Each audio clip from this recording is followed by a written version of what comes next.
is the Bottom Line podcast presented by Anchor.fm, your home for sports and entertainment talk. I'm Jimmy Finizzi. I hope you're doing well. As always, thank you so much for taking some time out of your day to take a listen. I really do appreciate it. Before we get started, you know the drill. Questions, opinions, Twitter and Instagram at BottomLineWMCX.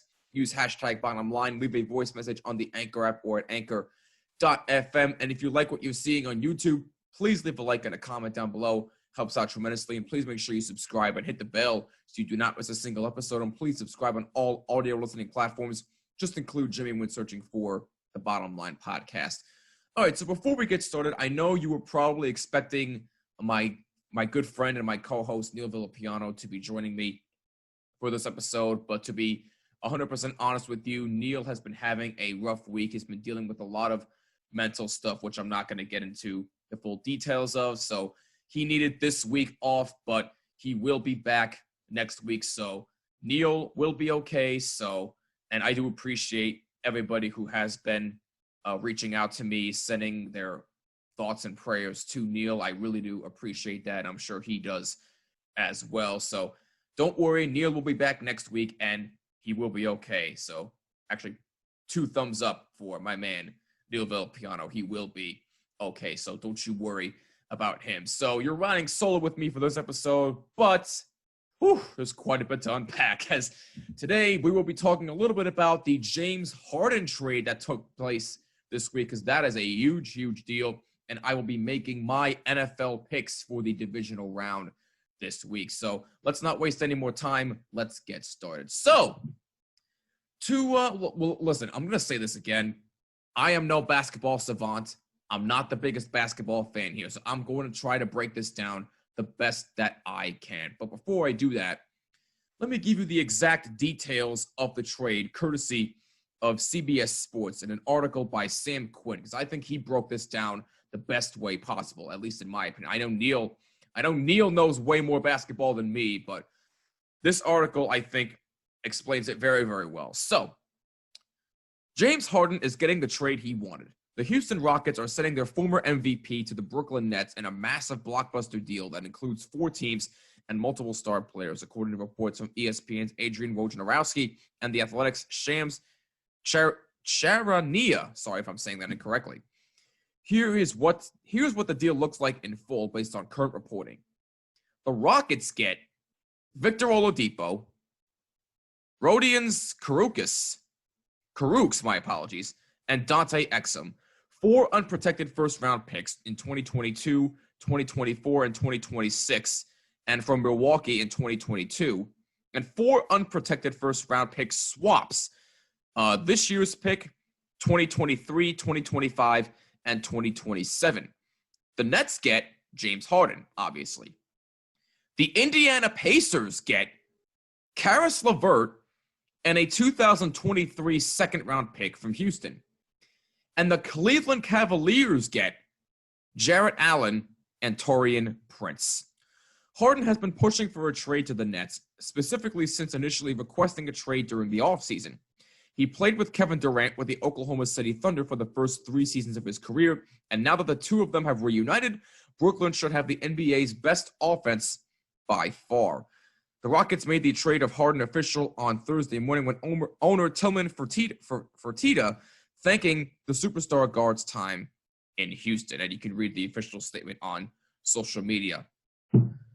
Look, this trade is obviously a big deal, because now if you're the Brooklyn Nets, you have a big 3 of Kevin Durant, James Harden, and Kyrie Irving whenever Kyrie Irving decides to come back. And by the way, Kyrie Irving just got fined $50,000 for deciding to be an idiot and violating the coronavirus health and safety protocols. But I'm not going to get into a rant about that. But look, Kyrie Irving's been out for, I believe, almost a week now. I believe about a week or so. Kyrie Irving has not suited up for the Brooklyn Nets. He has not played at all. But look, whenever Kyrie decides to come back, and if he decides to come back, that offense for the Brooklyn Nets is going to be absolutely dangerous. I mean, look, now that James Harden is not worried about being in Houston anymore, I know he didn't like Houston, seeming as though he wanted to request a trade.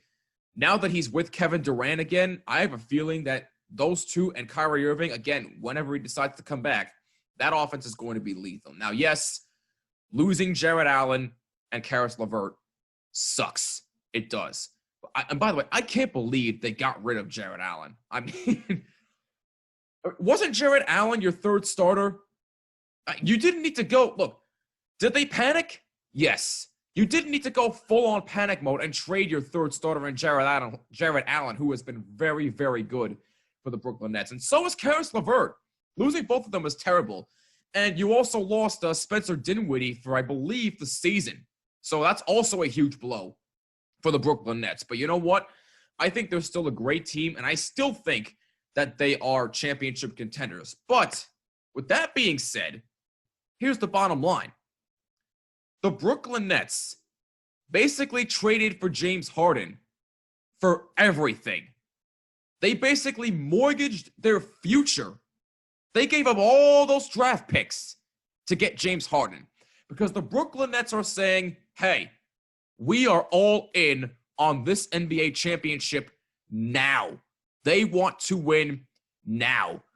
And again, I'm no basketball savant, but I'm pretty sure that if you're going to mortgage your future to win it all right now, you better do it. Or you better at least make the NBA Finals this season. Because if you don't at least make the NBA Finals this season, it is a failure of a season for the Brooklyn Nets. Now, I will say this.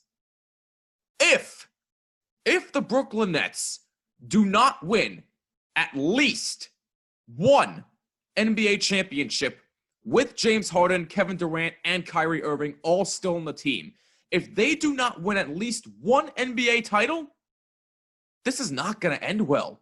It's not. This trade is not going to look good for the Brooklyn Nets if they cannot win at least one NBA title. How often do you see a big three like this? Now, I get it. You had a big three with LeBron, Dwayne Wade, and Chris Bosh. You had a big three with the Golden State Warriors. You had a big three with so-and-so. I get all that. With all these super teams, look, I get it. But this big three, offensively, who's stopping them? Who's stopping them? You can let me know in the comments below on YouTube or on Twitter and Instagram. Who's stopping this big three? Nobody I know. Maybe Milwaukee if they decide to get their act together. But look, if it happens to be Nets and Lakers in the NBA Finals, which I believe that's what everybody is projecting right now, considering the fact that the Nets got James Harden. If it's Nets, Lakers in the NBA Finals, and the Nets don't win the NBA championship this year, I'll be like, all right, well, at least they made the NBA Finals. You can't really say the season was a failure. But if they don't make the NBA Finals this year, it's absolutely a failed season. It's finals or bust this year for the Brooklyn Nets. And like I said, if they do not win at least one NBA championship with those three players still on their roster, it is not going to be a good look for the Brooklyn Nets. You gave away your entire future for this. You better make this work. So I just wanted to touch on that real quick. I know Neil has a lot more to say about this than I do. I'm sure we'll get his thoughts next week. So we'll dive in a little bit more about this next week. But the bottom line is, from my perspective, if you're going to give away your future for all this for an NBA championship, you better make it work. Otherwise, it is not going to be a good look if you're Sean Marks in the Brooklyn Nets. That's the bottom line. So now with that being said, let's transition over to the NFL divisional round, where I will now give my NFL picks as who will be moving on to the conference championship round. So, first game, the Los Angeles Rams will go into Lambeau to take on Aaron Rodgers and the Green Bay Packers. So now, this is going to be a very interesting battle because Green Bay is the number one scoring offense, but the Rams are the number one scoring defense, led by Aaron Donald and Jalen Ramsey and all those boys. Listen, Jared Goff is going to play. We know that. But here's the problem. Jared Goff, to me, is not going to be the reason why the Rams have a chance to go in the Lambeau and beat Green Bay. The only reason why the Rams will have a significant chance to knock off Aaron Rodgers and the Green Bay Packers is because of their defense. Period. That is it. Their defense is the only way they're going to have a chance to beat Green Bay. Jared Goff is playing with an injured thumb. He's got a pin in his thumb. Yeah, I understand that Sean McVay has said he's been progressing upward in practice. I get that. But you're practicing in LA where it's 80, 85 degrees and it's sunny. You're talking about going into Lambeau Field where it's going to be 20 degrees and a 50% chance of snow is possible. You mean to tell me that Jared Goff is going to go out there and have a good time throwing the football with an injured thumb in that place? Hell freaking no. You cannot convince me of that otherwise. So because of that, I am taking the Green Bay Packers to beat the Los Angeles Rams in a close one. I'm going to say 27-24 Green Bay pulls it out. The Rams defense will show up. They'll show up. But Jared Goff is a big question mark. We all know what Aaron Rodgers can do. Aaron Rodgers is going to win NFL MVP, in my opinion. If he doesn't, I'll be stunned. Look, if Patrick Mahomes wins it, all right, it's Patrick Mahomes. But in my opinion, nobody is more deserving of MVP this year than Aaron freaking Rodgers. In the words of Stephen A. Smith, he's a bad man. Woo! Give me the Green Bay Packers 27-24 over the Los Angeles Rams. Next game. The Baltimore Ravens have a date with the Buffalo Bills in Buffalo. Buffalo is 11-3 in home playoff games in team history. Ravens are coming off beating the Titans on the road. Lamar Jackson finally winning his first playoff game, and now he's got an even tougher task at hand with the Buffalo Bills. Look, what was the narrative of Lamar Jackson his career so far? He couldn't win a playoff game. Now, I think that's a little unfair because, look, we still question his throwing ability. We know what he can do with his legs. He can run the football sort of like a Michael Vick-ish type of player. I'm not comparing him to Michael Vick, but even still, that's what he reminds me of. We know what he can do with his legs, but how is he going to do passing the football against that Buffalo Bills defense? I got news for you. Probably not all that great. Now, am I going to blame it all on Lamar Jackson if he doesn't have a good game? No, because the Bills defense is actually pretty solid. But in my opinion, if the Ravens want a chance to win this game, Lamar Jackson's going to have to show up, and their defense is going to have to step up big time. The Ravens defense is no joke. I will give them that. So the defense is going to give them a chance to win. But the bottom line is, with Josh Allen, Stephon Diggs, Singletary, Dante Knox, I mean, the Bills offense is going to be the biggest factor, in my opinion. So give me the Buffalo Bills to beat the Baltimore Ravens and advance to the conference championship round of the NFC. Give me the Bills 30-20. 30-20, Buffalo Bills. Next game, the Cleveland Browns against the Kansas City Chiefs. All right. So I've given my spiel on the Cleveland Browns on a past episode, and you can go back to my recap of the wild card weekend to see how I felt about the Cleveland Browns and the Pittsburgh Steelers. But the Cleveland Browns are pretty much saying, we deserve to be here. We're going to go into Kansas City and give them a challenge. I 100% believe it. I really, really do. Because with that offense, led by Baker Mayfield, Kareem Hunt, Nick Chubb, Jarvis Landry, oh, and by the way, they still have not played with Odell Beckham Jr. They still don't have him. He's been hurt. The fact that they're doing all this without him really, really shows something with this team. And Kevin Stefanski, despite him not coaching the team last week, Kevin Stefanski should deserve some recognition for being coach of the year, considering what he's done with this team. He has done a terrific job, and Baker Mayfield seems to have terrific chemistry with him. But here's the thing. They're going up against Patrick Mahomes, Tyreek Hill, Travis Kelce, and a terrific running game. Do I need to say any more? I'm sorry, but the Cleveland Browns season ends here. I am picking the Kansas City Chiefs to beat the Browns. This is going to be another close game. I'm picking the Kansas City Chiefs to win 37-34. I think it's going to be a very, very close game with a lot of points scored. 37-34. Give me the Kansas City Chiefs and Patrick Mahomes to advance to the AFC Championship game. So I think it'll be the Bills and the Chiefs playing in the AFC Championship game. Lock that in for me. Last game. Bucks, Saints. Brady versus Breeze, 3. This will be the third time that Tom Brady and Drew Brees have faced off against each other this season, and it could possibly be the final time that we see these two legendary quarterbacks face off, because Drew Brees sounds like he is going to call it a career after this season, and he already knows what he wants to do.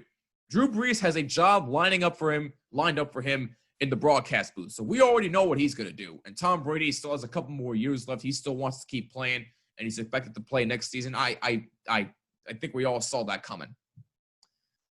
But the Saints swept the Buccaneers in the regular season. This Bucs team right now is completely different. Why?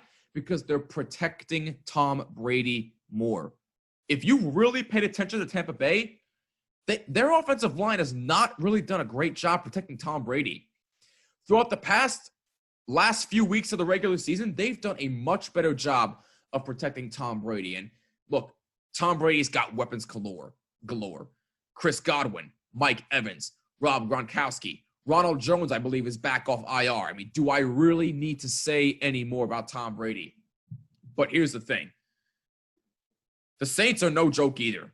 I personally believe the Saints are the much better team here. I really, really do, because of guys like Michael Thomas. You still got Alvin Kamara. You have a defense that's actually playing really, really well. And Drew Brees doesn't look like he wants to go home anytime soon. But my Super Bowl pick is the Tampa Bay Buccaneers. And I got to stand by that pick. So unfortunately for Drew Brees, I think his season and his career ends here. I am going with the Tampa Bay Buccaneers to beat the Saints 40-37.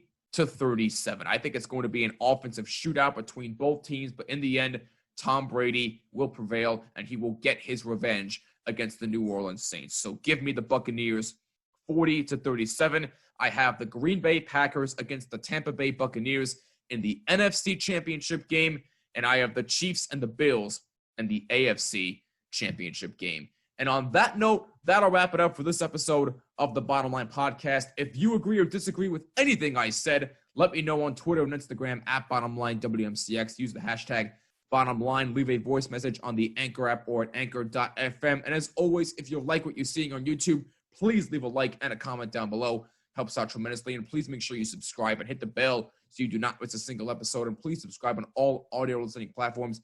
Just include Jimmy when searching for the Bottom Line Podcast. It has been a fun yet busy week. Enjoy your weekend. Catch you all next week. I will be doing a recap of the NFL Divisional round next week, so stay tuned for that. It's been a fun but busy week. Enjoy your weekend. I'm Jimmy Finizzi. This is the Bottom Line Podcast. See you in the next episode. Peace out.